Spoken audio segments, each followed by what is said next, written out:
Hi, this is Bev Holden from the Clear Thinking Partnership. Welcome to the first in our live series, Collaborate Live. I'm joined today by Ian Pettigrew of Kingfisher Coaching. Ian is a specialist in resilience and strengths and works with people, teams and organisations to help people uncover those things. So I'm really, really pleased to have Ian with us today. Hello, Ian. Hi, Bev. Hello. We've decided to make these sessions really short and snappy, so I'm going to cut straight to it and start with my very first question, which really I'd love to understand from you. When you've experienced great collaboration in the past, what have been the factors that have made it that way? Right, I was reflecting about this, and it's interesting. I spent 20 years in the corporate environment, and I've had some good collaboration in that environment. But I think it's only since I left and set up my own company that I've really experienced really, really great collaboration, and things have really sort of changed significantly. When have I experienced great collaboration? One would be with you. I don't mean to embarrass you, but some of the work we've done in the public sector, where we've just all been chucked in a room, a load of different people, and we've sort of set egos aside, and we've trusted each other, and we've worked with the client's best interests at heart. So I'd say that's been a really great example of collaboration, and we're getting to do some great work alongside each other and with some other people.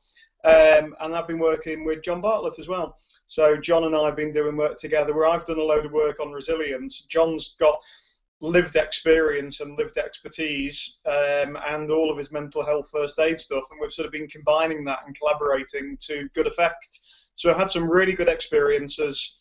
For me, trust has been one of the key enablers.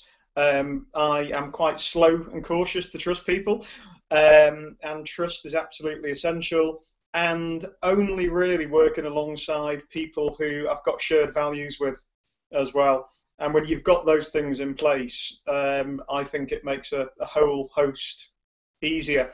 And flexibility as well. So I know that you and I are collaborating on some stuff in the public sector with exactly that same client. We're also competing with each other and collaborating with other people on some aspects as well. And it's the ability to kind of rejoin and make those connections that that I really value. I really, really value. Yeah, that's really interesting. So I like the thing you said about trust, and it's interesting because we were thrown into a room together, and the client's expectation was that we would create something amazing, and we had to assume a level of trust.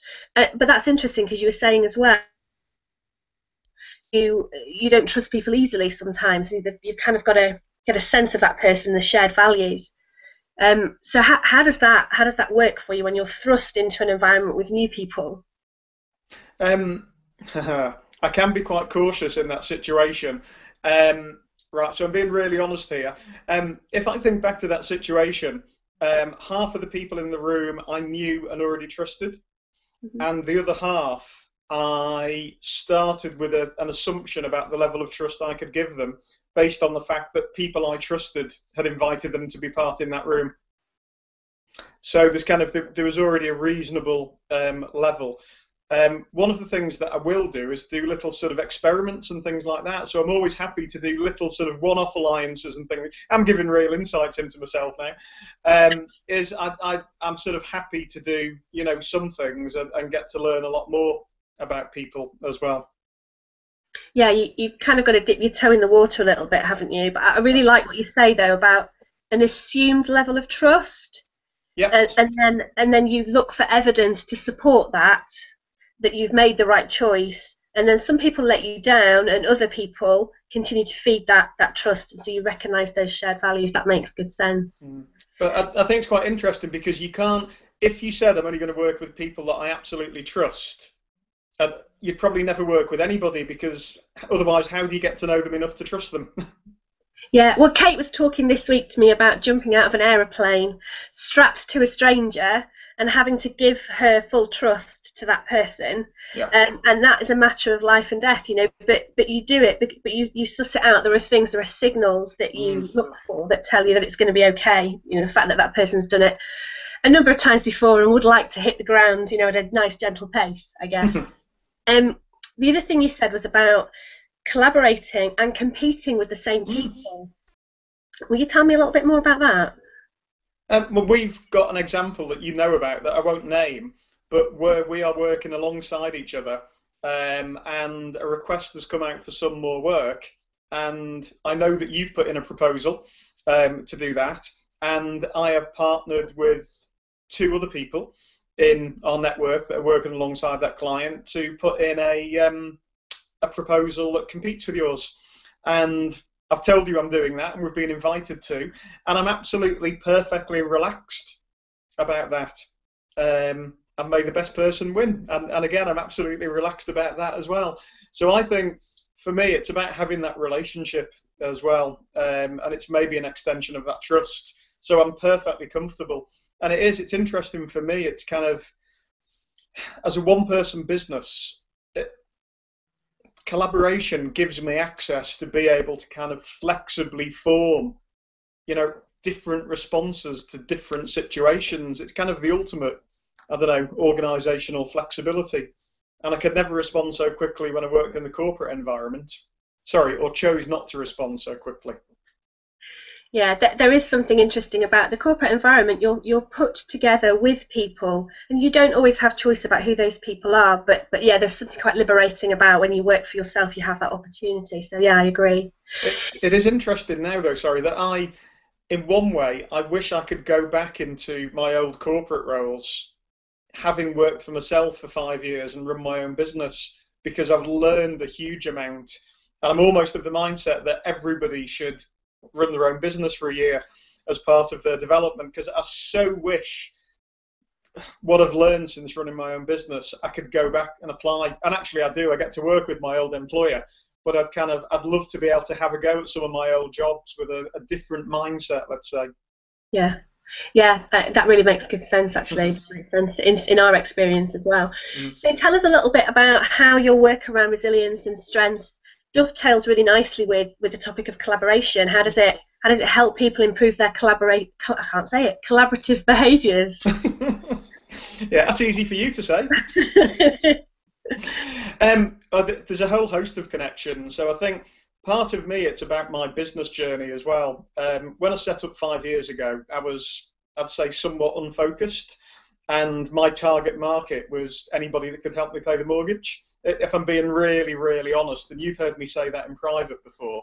And given that at the heart of what I do is about helping people to play to the strengths, about helping people be more of them and not try to be everything, and to help people be resilient, I felt quite hypocritical that as a business I was trying to be everything, and it felt deeply hypocritical. So I felt that I wasn't totally living out the values that I was espousing. So one of the things that I've been doing is really focusing the business and focusing on what it is that I'm best at. So for me, the collaborative partnerships gives me the ability to really do that, to focus on the bit that there's a whole host of things that I can do that I'm fine at and I can compete well at, but there's a few things that I absolutely stand out at. And what I'm shifting towards is that I'll do what I'm absolutely brilliant at, and I'll work with other people who are absolutely brilliant at what they do. So even though I don't like the expression authentic leadership, because it has a whole host of connotations, I'm doing a lot of work in that space. So you were brilliant at collaboration, so that's why we've been looking together at doing work around authentic and collaborative leadership. For me, that there's also another angle as well, in that for strengths, I feel very evangelical about this, because I think people misunderstand it quite a bit. And because I've done loads of work on strengths over the years, I do genuinely get used to just seeing people for what they are. And nobody's perfect. We're all good at different things. We've all got natural talents. So for me, collaboration itself is about really unlocking those natural talents in people, but also helping to get that diversity of contribution as well. And I think unless you can actually see and understand what people are talented at, I think that's a real hindrance to collaboration. And I also think some people are naturally more collaborative than others. So I've always sort of even when I was in a siloed organisation, I've always been pushing the boundaries and tended towards collaboration. I struggle to work in any other style. It's just my natural style, and ties well to my strengths. Hmm. I remember as well reading a blog that you wrote a little while ago about resilience and about involving the people around you, and that had a really strong message for me about the importance of collaboration, not just from the point of view of you get to choose the people that you play out with, but from the point of view that actually it makes you stronger and better and more equipped to deal with the challenges around you. Absolutely, and support networks are really, really key. So one of the things that we always do on resilience training is help people have really good quality conversations with each other about how they're doing, and not just to stop at the "I'm fine, thanks, how are you," but to take it to a whole new deep level. And when John and I do that, we're always amazed at how quickly people get to have absolutely, utterly fantastic conversations.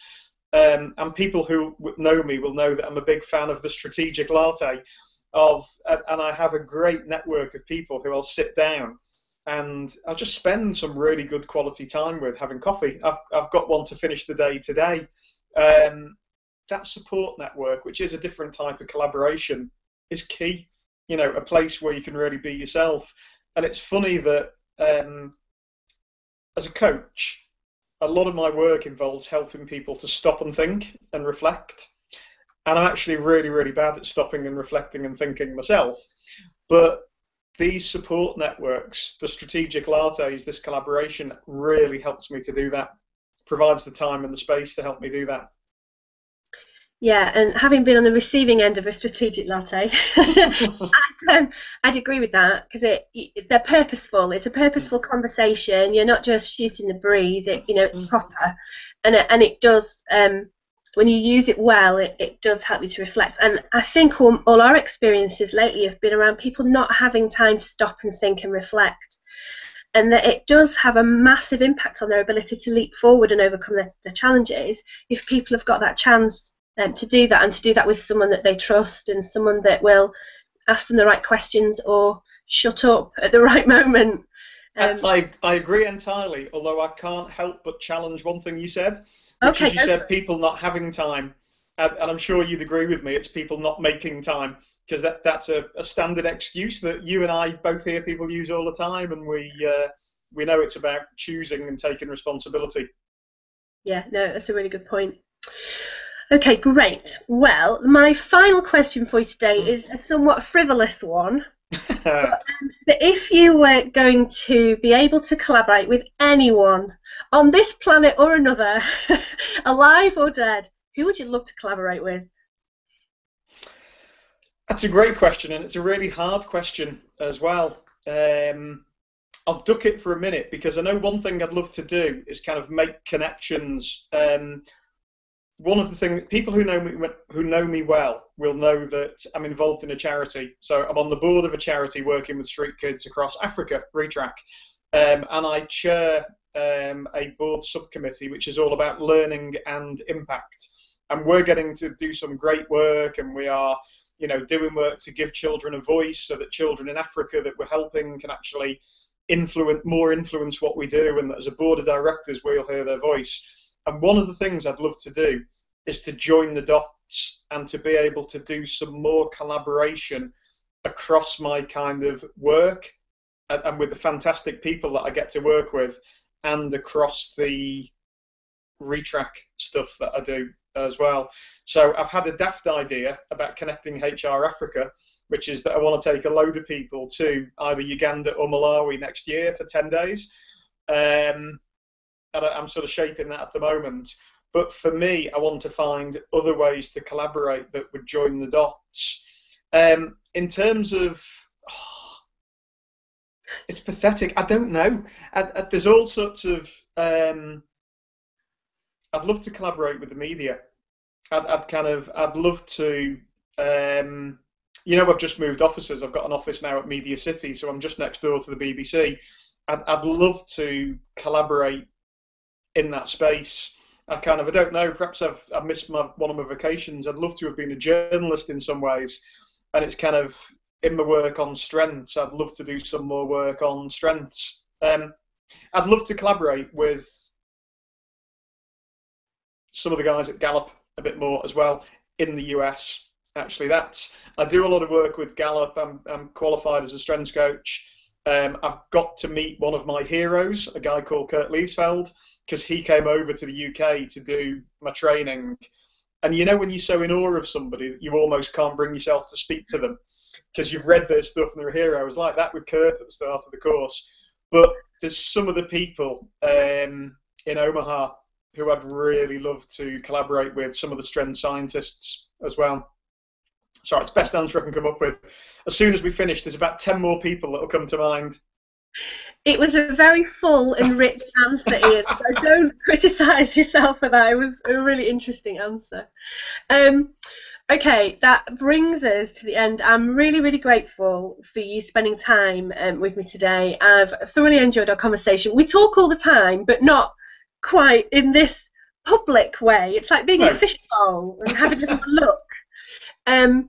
So yeah, it's been really fun, and I think people will pick out some really interesting details from the things that you've said and the way you've expressed it. So, and that's the aim of these, really, is for us to immerse ourselves in the topic and get a broader and deeper understanding of what collaboration's like for lots of different people. We know what it's like in our world, but our world isn't it in its entirety. So it's been great. I'm really honoured that you're our first and you've kicked us off. Oh, well, thank you. Well, can I just say I'm delighted to be asked, because I think both you and Kate are absolutely fabulous, and I hold you in high regard, which is why I'm always delighted to collaborate with you. And I'm delighted to see your focus on collaboration, because I think there's just such a huge need for it. You know, it's at the heart of so many issues that I see, and I'm really delighted to see that the approach you're taking in this series. I think you're fabulous, and I think this is fabulous.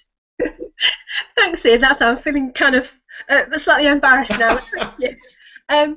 So this hangout is going to wend its way onto YouTube just by virtue of it being connected that way.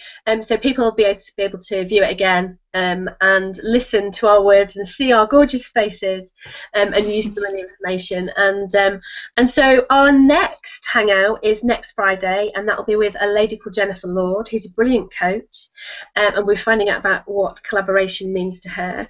So yeah, all it remains for me to do is say thanks very much, Ian. Thanks for watching the video, and we'll be back with another in the Collaborate Live series next week. Thanks a lot. Bye for now.